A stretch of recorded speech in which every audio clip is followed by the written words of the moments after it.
soldier. Our love will never end, waiting for the soldier to come back again, never more to be alone. When the letters say soldiers coming home.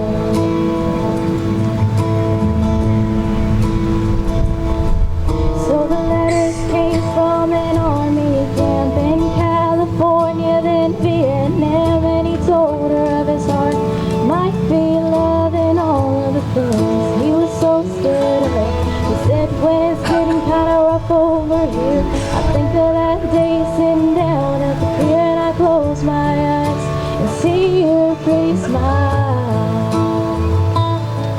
Don't worry, but I won't be able to write for a while.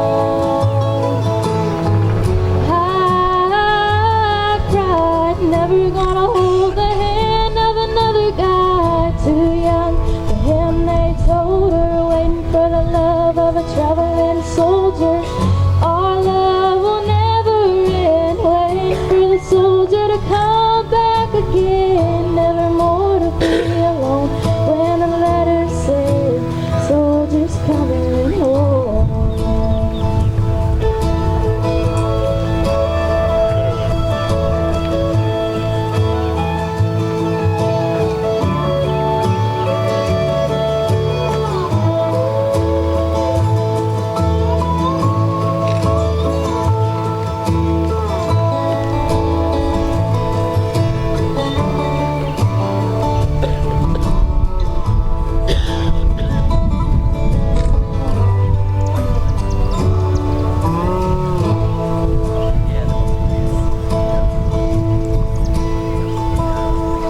One Friday night at a football game, the Lord's Prayer said and the anthem sang. A man said, folks, would you bow your heads for a list of looks Vietnam Day?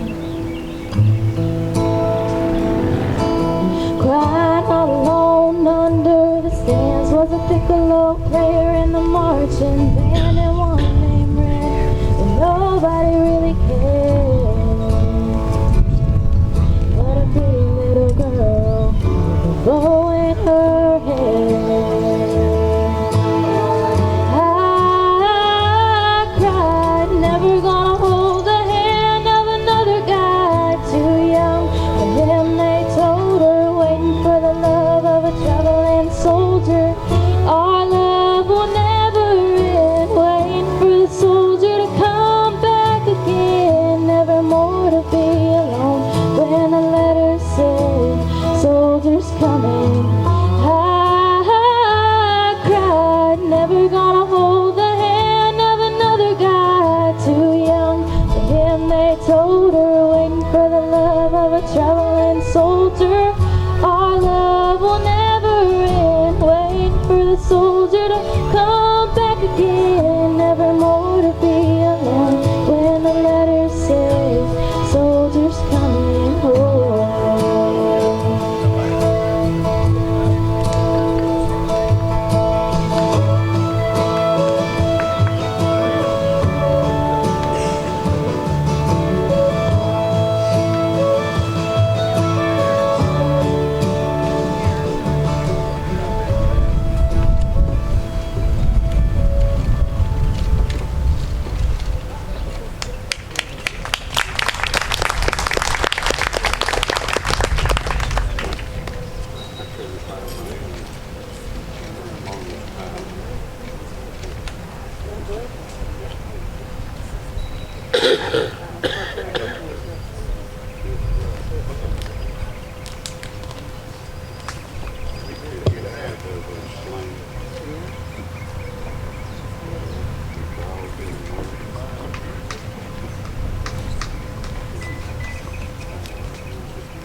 of thee, sweet land of liberty, of thee I see.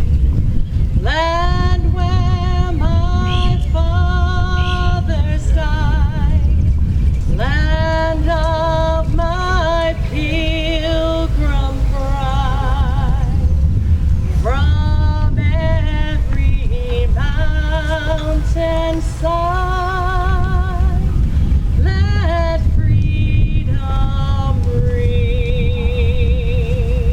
God bless America, land that I love. Stand beside her and guide her through the night with the light from above. From the mountains to the prairies, to the oceans, white with foam.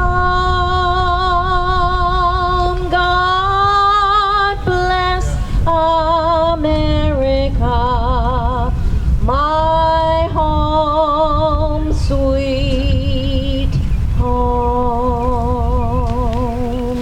Oh, beautiful for spacious skies, for amber waves of grain, for purple mountains, majesty above the fruited plain. America,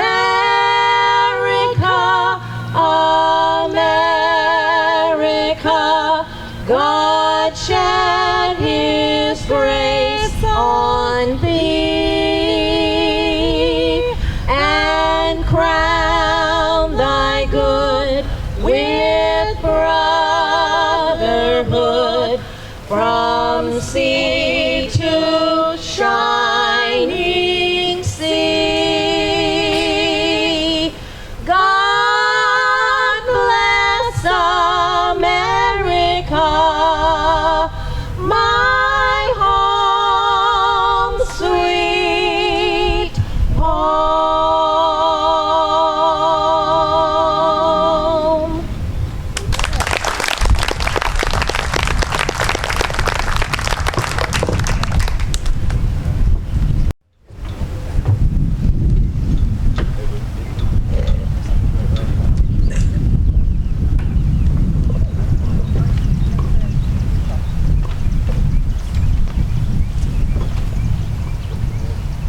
Ladies and gentlemen, we want to welcome you to the 25th annual Memorial Day service for Union County, hosted by the Lake Butler American Legion Post, number 153. In a moment, the Union County High School JROTC will present the colors. On March 1st, 1954, President Eisenhower issued a proclamation on the protocol for lowering the flag to half-staff. On Memorial Day, the flag should be flown at half-staff from sunrise until noon only, or the beginning of ceremony, then raised briskly to the top of the staff until sunset in honor of the nation's battle heroes. If you would, please stand for the presentation of the colors by the JROTC cadets.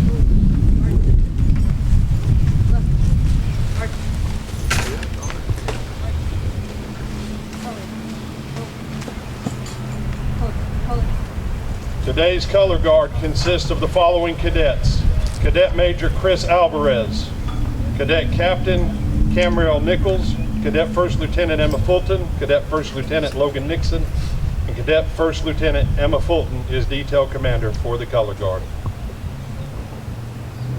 Present the colors.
Please be seated.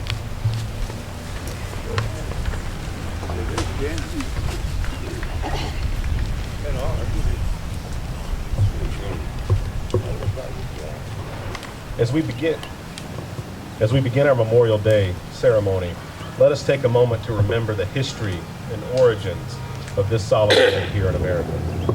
The origins of special services to honor those who died in war can be found in antiquity. The ancient Athenians offered a tribute to the fallen heroes of the Peloponnesian War over 24 centuries ago. The Athenian leader Pericles' eulogy could be applied today to the more than 1.1 million Americans who have died in our nation's wars. He said, "Not only are they commemorated by columns and inscriptions, but there dwells also an unwritten memorial of them, graven not on stone, but in the hearts of men." Our Memorial Day traditions here in the United States begin with honoring the fallen soldiers of the American Civil War. Today, cities across the nation claim to be the birthplace of Memorial Day somewhere around 1866. Both Macon and Columbus, Georgia claim the title, as well as Richmond, Virginia. The village of Boalsburg, Pennsylvania claims that it began there 2 years earlier. A stone in a cemetery in Carbondale, Illinois carries the statement that the first Decoration Day ceremony took place there on April 29, 1866. There are approximately 25 places that have been named in connection with the origin of Memorial Day. But evidence and historical records show that actually on May 1st, 1865, just as the Civil War had ended, in Charleston, South Carolina, not long after the Civil War had ended, freed slaves, members of the U.S. colored troops, and local residents from Charleston, South Carolina organized a ceremony to bury Union troops who had died under horrible conditions in a nearby Confederate prison. The soldiers were removed from a mass grave and given proper burials. They honored the dead by singing hymns and placing flowers on their graves. On May 5th, 1866, Waterloo, New York became the first actual town to officially observe a day to remember the fallen soldiers. And then on its centennial, legislation was passed by Congress and signed by the President in 1966 that officially declared the town of Waterloo, New York as the birthplace of Memorial Day. It was 3 years after the Civil War ended, on May 5th, 1868, that the head of an organization of Union veterans, the Grand Army of the Republic, established Decoration Day as a time for the nation to decorate the graves of the war dead with flowers. It is believed that the date was chosen because flowers would be in bloom all over the country. The first federal observance was held that same year at what is now Arlington Cemetery. Arlington Cemetery began with the burial of Union soldiers on the site of Arlington House on the Potomac, just south of Washington, D.C. General and Mrs. Ulysses S. Grant presided over the first ceremony. After the ceremony, children from the Soldiers and Sailors Orphan Home and members of the Grand Army of the Republic made their way through the cemetery, strewing flowers on the soldiers' graves, reciting prayers, and singing hymns. By the end of the 19th century, Memorial Day ceremonies were being held on May 30th throughout the nation. State legislatures passed proclamations designating the day, and the Army and the Navy adopted regulations for the proper observance at their facilities. After World War I, the day was expanded to honor all those who have died in all of America's wars. In 1971, Memorial Day was declared a national holiday by an act of Congress and placed on the last Monday in May. In 2000, Congress passed and the President signed into law the National Moment of Remembrance Act, which encourages all Americans to pause wherever they are on 3 p.m. local time on Memorial Day for a minute of silence to remember and honor those who have died in service to the nation. Today, from Arlington Cemetery to Veterans National Cemeteries and local cemeteries across the nation, wreaths, flags, and patriotic decorations adorn the graves of fallen patriots and veterans who have passed on. Here in Union County, the Interact Club and the Rotary Club have decorated the highway with crosses and flags, honoring veterans past and present for their service and sacrifice. The local 4-H chapters gathered this past Friday to visit every cemetery in Union County and place an American flag on the graves of veterans from Union County.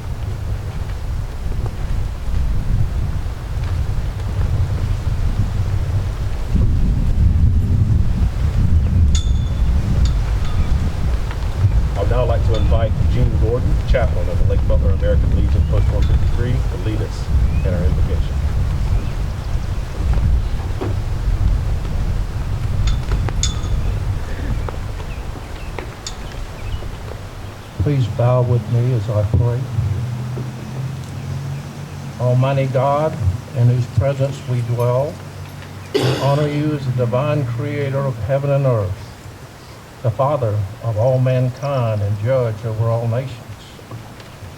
We deem this a fitting time to honor the men and women who served in our nation's military, both the dead and the living. For love of country, they placed themselves in harm's way, often in some desolate, harsh nation, defending our freedom. It is our responsibility to ensure the sacrifice of those brave men and women are never forgotten. Though we can never repay them, we can never replace them, but we can always remember them. Finally, O God, your holy scriptures records severe judgment upon every nation that obeyed not the word of the Lord. Though their names are recorded on the pages of history books, their ruins are decaying in the graveyard of nations. That we are apt to be troubled by politics, upset over elections, and distrustful of those in authority. Yet the rulers of this world, with their power and pride, are no match for your sovereign rule over them.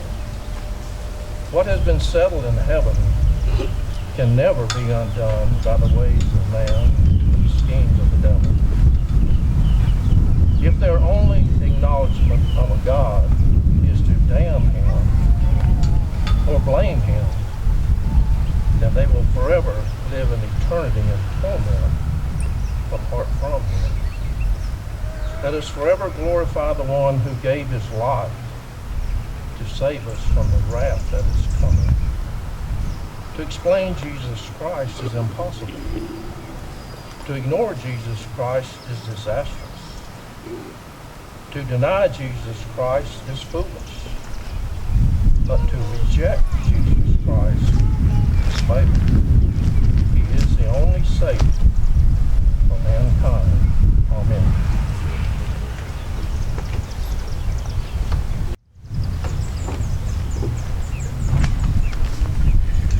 I would now like to ask Boy Scout and Cub Scout troops 140 to come forward and lead us with the Pledge of Allegiance.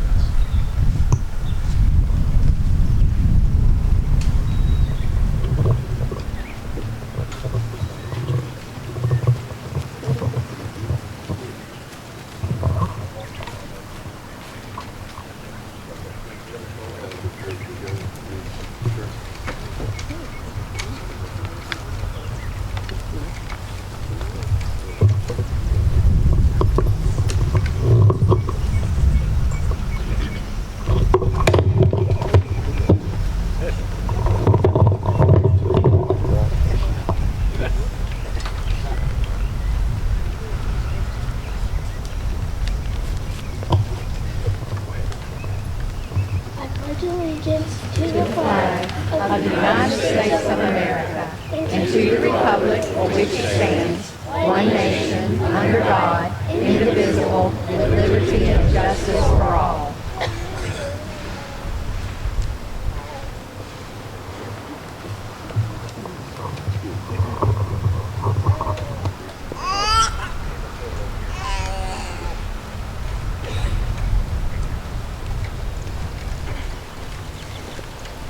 If you can remain standing, I'll call Miss Keely Durance back up to sing our national anthem.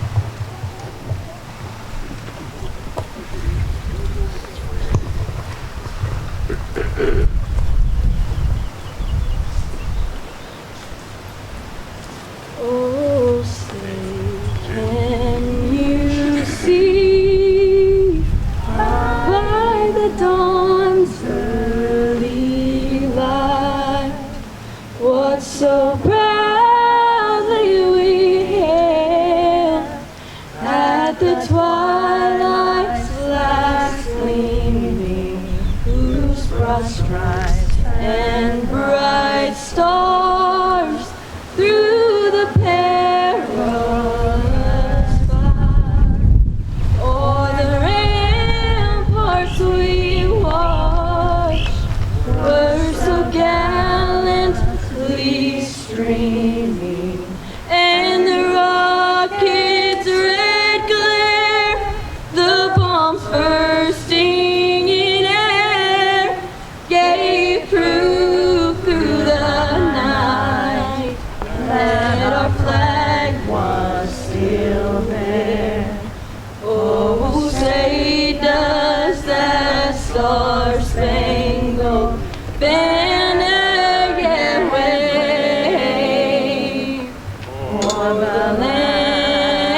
Please be seated. Thank you, Keely.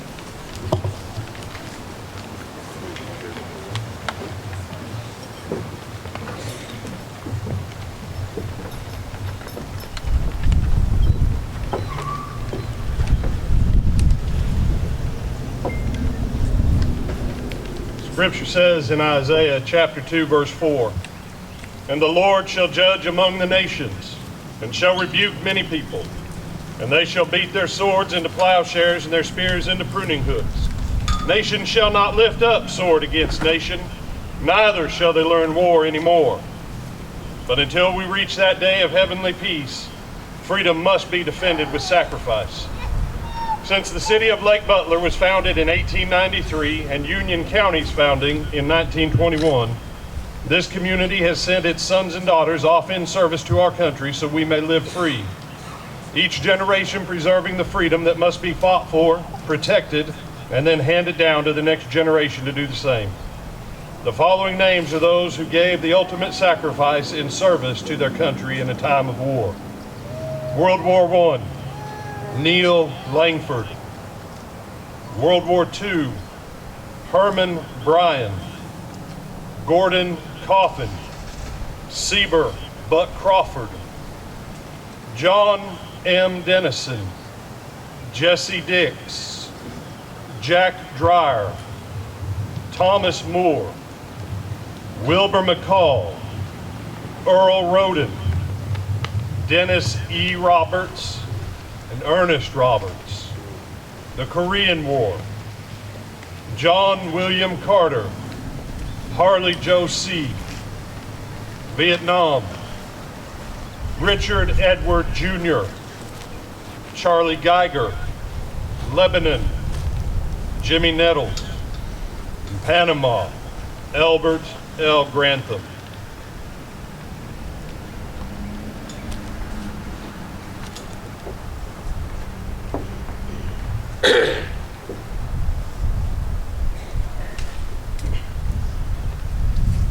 Offering flowers as a memorial at a memorial site is a ritual that occurs around the world. The flowers on the wreath symbolize the beauty and brevity of life. While the flowers may fade, their memory never will. Those who have fallen in battle shall not grow old, as we that remain grow old. Age shall not weary them, nor years condemn. At the going down of the sun, and in the morning, we will remember them. We will now honor those who have died in service to their country by laying a wreath on the memorial monument. The monument is inscribed with the names that were just read and the wars in which they served of those from Lake Butler and Union County who have died in combat. Today's wreath is laid by American Legion Post 153's oldest member, Quinton Bloodsworth. Mr. Bloodsworth is a Korean War veteran, and he served in the United States Army from 1953 to 1954. He's escorted today by Shawn Newsome, the Vice Commander of Post 153.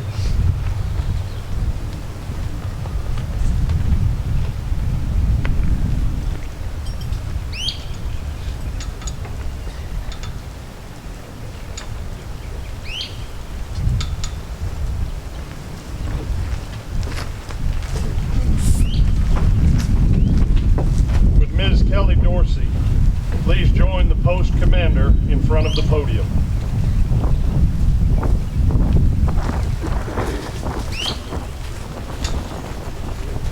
Events like these and many others in our community could not happen without the support of the Union County band programs led by Ms. Dorsey. Whether it was buglers to play taps or the entire band to play patriotic music at Memorial Day and Veterans Day ceremonies, Ms. Dorsey has always supported local veterans events. Additionally, in the band program, the students learn teamwork, discipline, a strong work ethic, commitment, and a desire to strive for excellence. Those qualities mirror the qualities that veterans have learned in service to their country.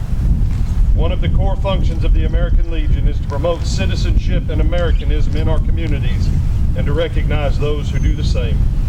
The Union County High School Band program teaches those qualities of citizenship and Americanism that make our nation great, free, and proud. On behalf of the Lake Butler American Legion Post, number 153, We would like to present this certificate of appreciation to Ms. Kelly Dorsey for her support of veterans initiatives in the community.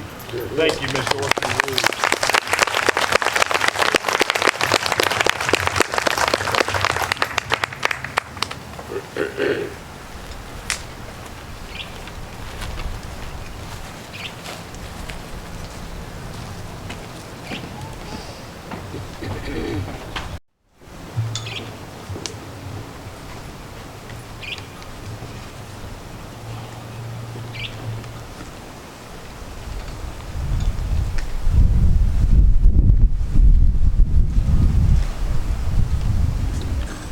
Those who have served and those currently serving in the uniformed services of the United States are ever mindful that the sweetness of enduring peace always has been tainted by the bitterness of personal sacrifice.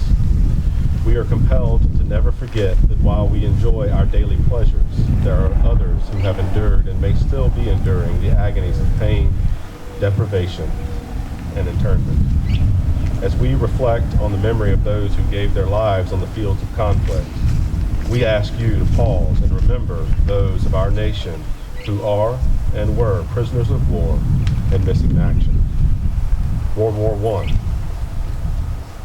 POW, prisoners of war, and missing in action combined 7,470. World War II. Prisoners of war, 124,079. Missing in action, 30,314. Of all of those, 72,481 are still unaccounted for. Korean War, prisoners of war, 7,140. Missing in action, 8,025.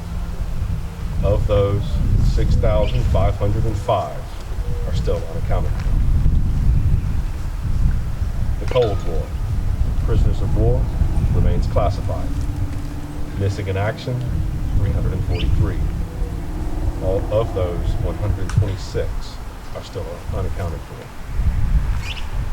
The Vietnam War, prisoners of war, 766. Missing in action, 1,817. Of all of those, 1,584 are still unaccounted for. 53 of those who went missing with Florida as their home of record. The Gulf Wars, prisoners of war, 29. Missing in action, 21. 5 still remain unaccounted for. These courageous Americans who dedicated their lives to preserving and protecting our freedom will never be forgotten. We call your attention to this small table, which occupies a place of dignity and honor near the podium. It is set for one, symbolizing the fact that our armed forces personnel are missing from our ranks. They are referred to as prisoners of war and missing in action. We call them comrades. They are unable to be here with us. They are unable to be with their loved ones and families today, to unite with us in our humble tribute to them as we bear witness to their continued absence.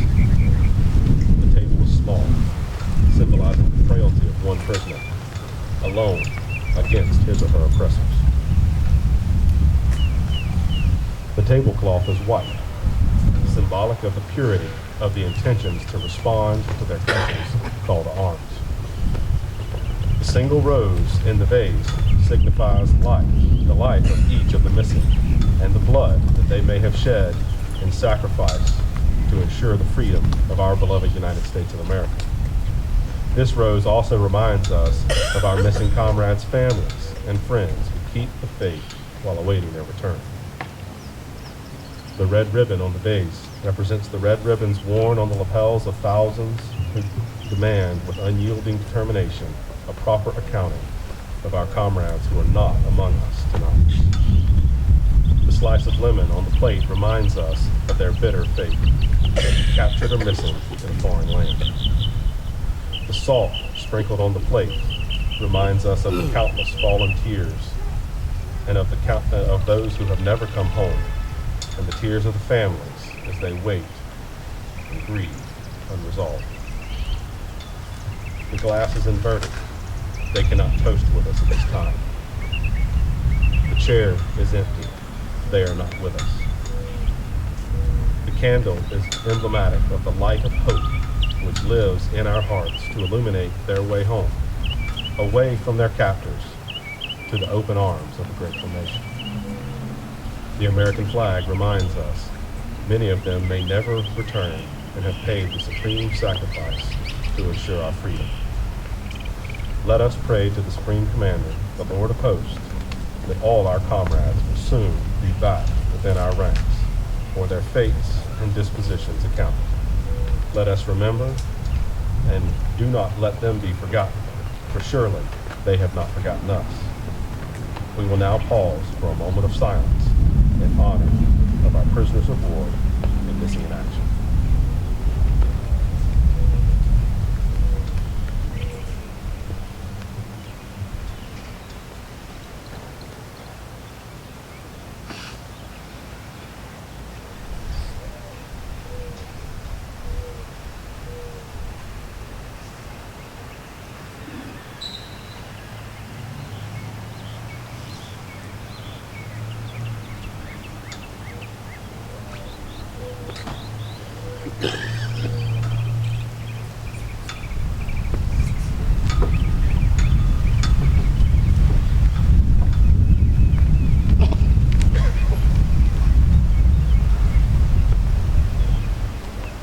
As we reflect upon Memorial Day,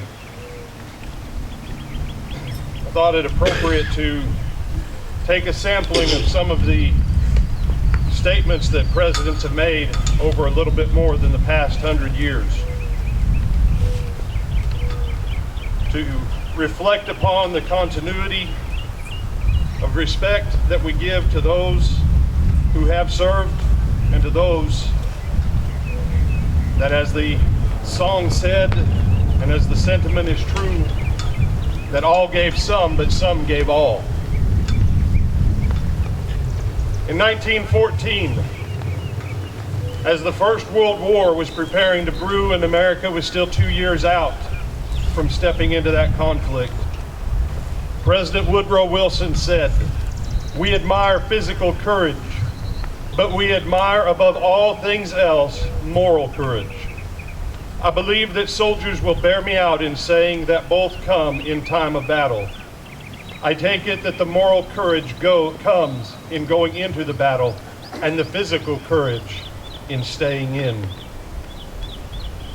President Herbert Hoover, as the Great Depression loomed upon the nation, they still took time on the 200th anniversary of George Washington's birth to reflect on Memorial Day and the moral grandeur of the father of our country, the one whose picture that the only person who may outstrip it is Christ himself within our land, that served faithfully, first under the British, and then at the head of our continental armies, and then as our first president. In 1952, while the Korean War was still going on, Harry Truman had this to offer: "I believe that this year enduring peace is more nearly attainable than a year ago. This is so because our strength and the strength of other free nations has steadily grown. Our strength and determination to remain free are leading to peace." We share the sentiment and the hope. Lyndon Johnson, as Vietnam was starting up, said, "Peace does not come just because we wish for it. Peace must be fought for and must be built stone by stone." In the first half of this century, we learned that there can be no peace if might makes right, if force used by one nation against a weaker nation is ever permitted to succeed. We have learned that the time to stop aggression is when it first begins. Richard Nixon, toward the end of Vietnam, said, "Last Wednesday I was gratified to note that the House of Representatives defeated an amendment that would have forced the withdrawal of 100,000 American troops serving overseas. This measure would have struck a critical blow at the confidence of both our allies in Europe and the Pacific, and the credibility of the United States in the continuing negotiation with the Soviet Union for the mutual withdrawal of troops from Europe. In addition, the House also defeated 2 other amendments which would have seriously damaged our defense posture.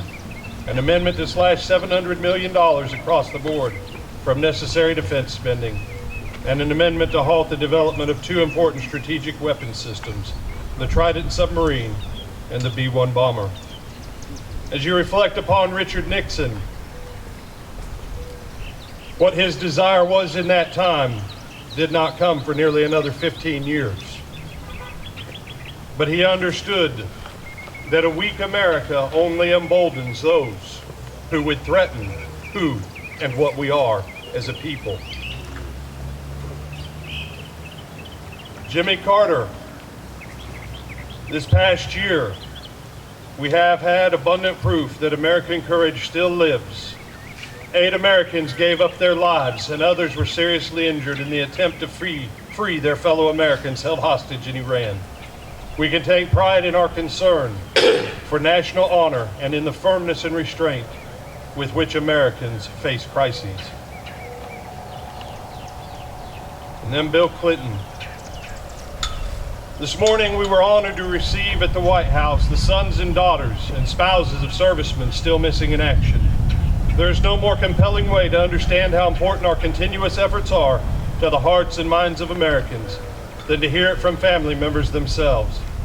And that is why I'm pleased to announce to you that the United States and North Korea have agreed to resume talks the first week of June in Kuala Lumpur in hopes of resuming recovery operations in North Korea this year. As we prepare to observe the 50th anniversary of the beginning of the Korean War on June 25th, we reaffirm our commitment to the more than 1.7 million Americans who served in Korea and the more than 36,000 who lost their lives there and the more than 8,100 still missing. I also want to tell you today about the latest American soldier to come home. Just last week, our team of specialists identified, finally and officially, the remains of a soldier of the 1st Cavalry Regiment of the American Division whose Huey helicopter was flying in the weeds at 25 feet over Laos in the summer of 1970 when it lost power and crashed. The young soldier died immediately. When others rushed to the scene to bring his body out, they were forced back by enemy fire. When they tried again a short time later, they were again forced back. But finally, America returned to recover its own.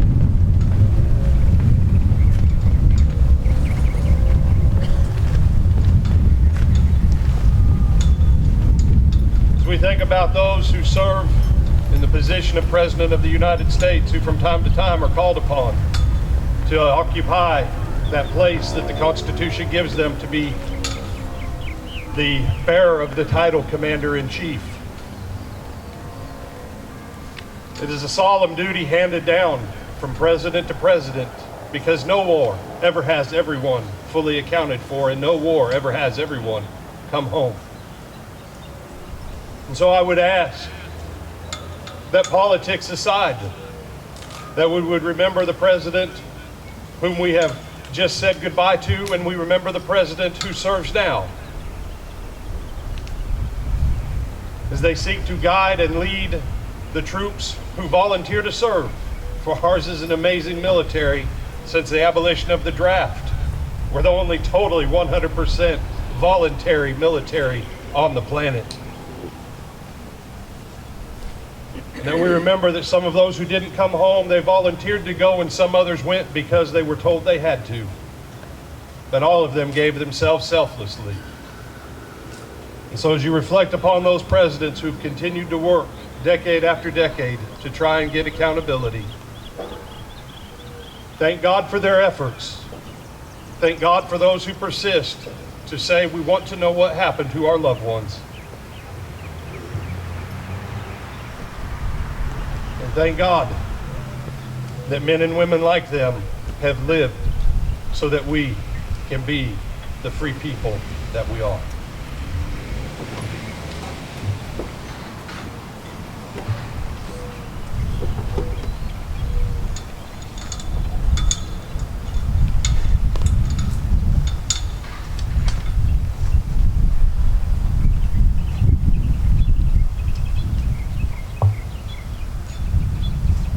Comment about our military being all volunteer, it's remarkable. It's an all-volunteer force, and yet it's still the strongest and most powerful military that we have in the world, and that the history of the world has ever seen.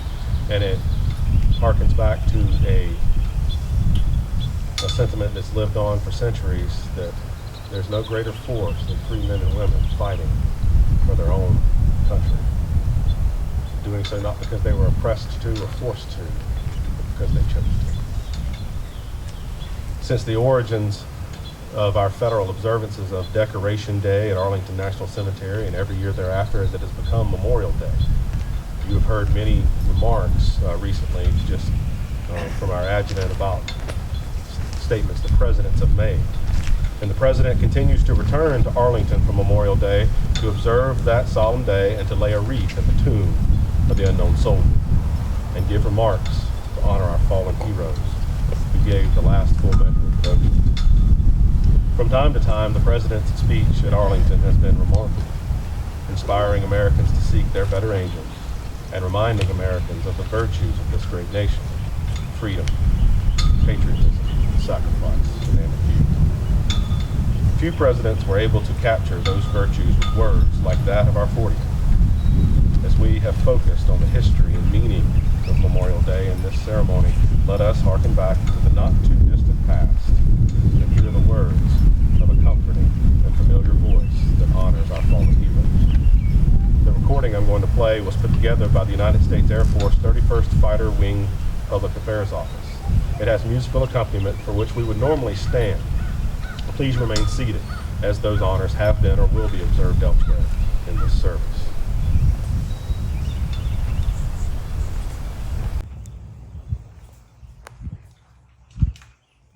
From Arlington National Cemetery, May 31st, 1982.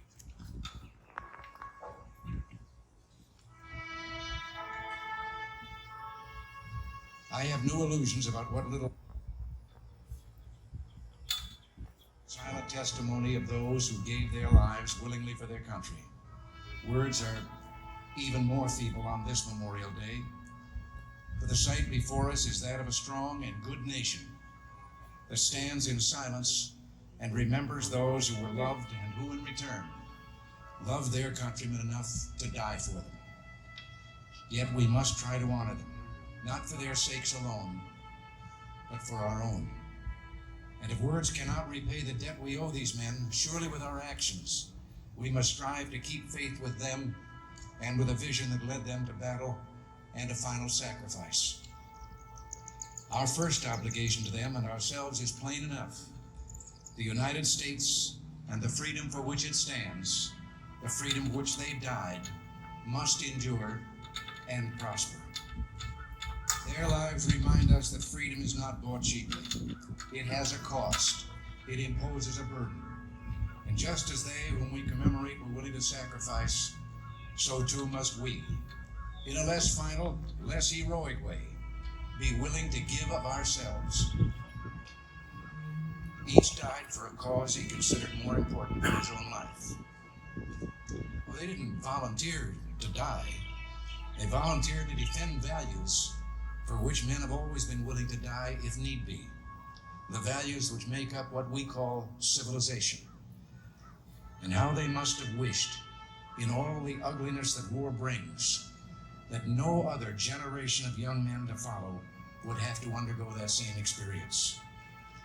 As we honor their memory today, let us pledge that their lives, their sacrifices, their valor shall be justified and remembered for as long as God gives life to this nation.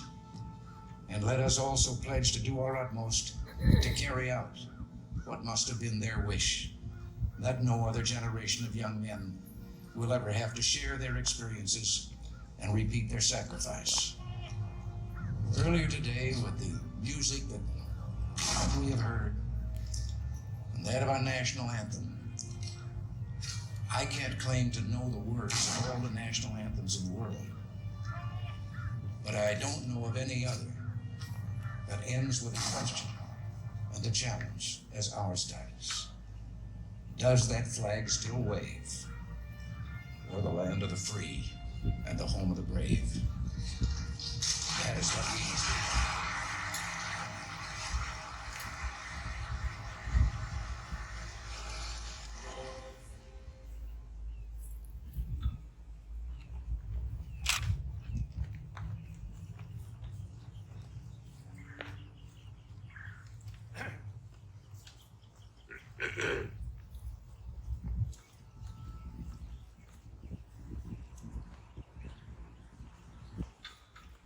As we come to the close of our service, we would like to thank a few people and organizations that helped make this Memorial Day observance possible. We want to thank Archer Milton Funeral Home for providing tents today and chairs, the Lake Butler Women's Club for the use of their sound system.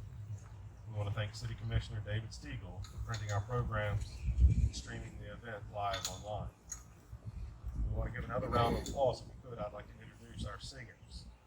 Our first singer was Aliyah Hancock. Stand.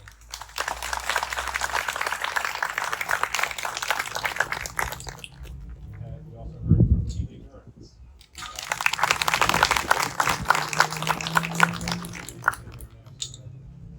And the beautiful acapella from Newsome Sisters, Marcie Tucker.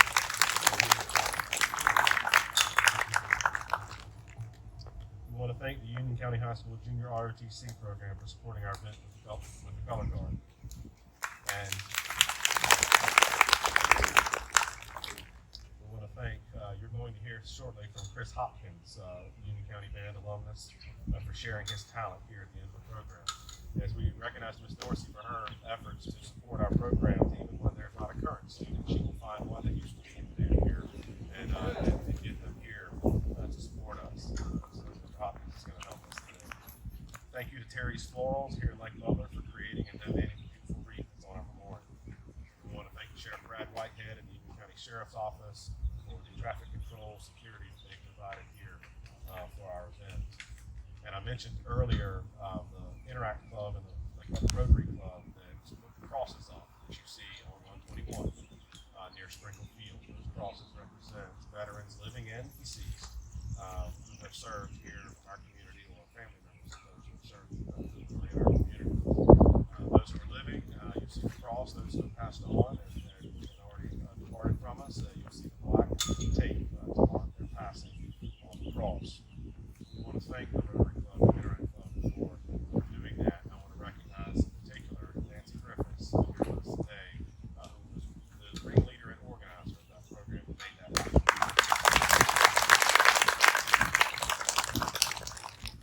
And then I want to announce that after our ceremony has ended, the VFW post here in Lake Butler is going to host an open house from the conclusion of this service until about 1:30 or 2 o'clock after lunch at their post out on 231 on the way to REC.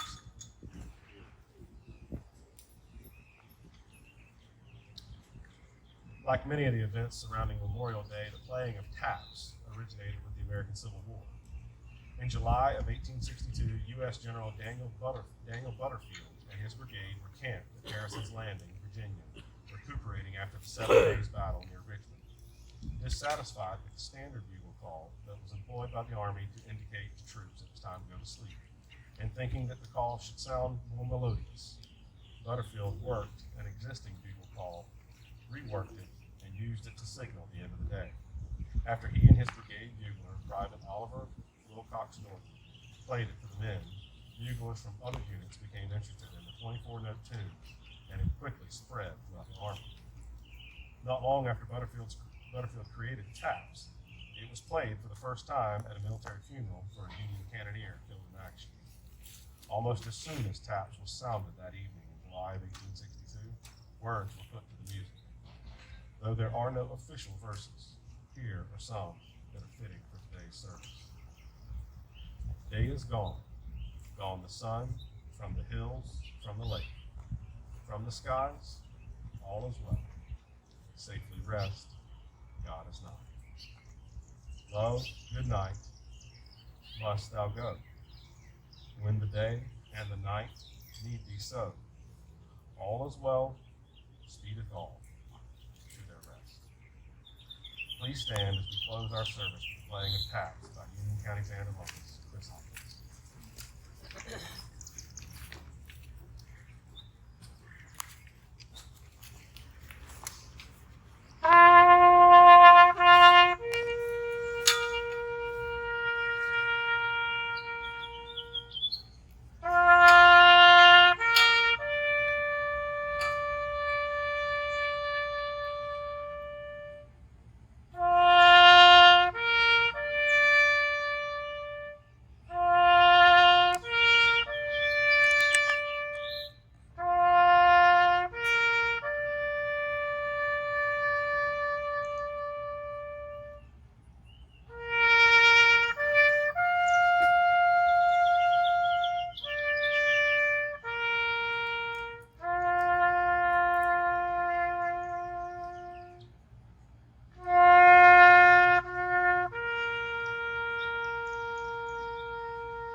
This concludes our service.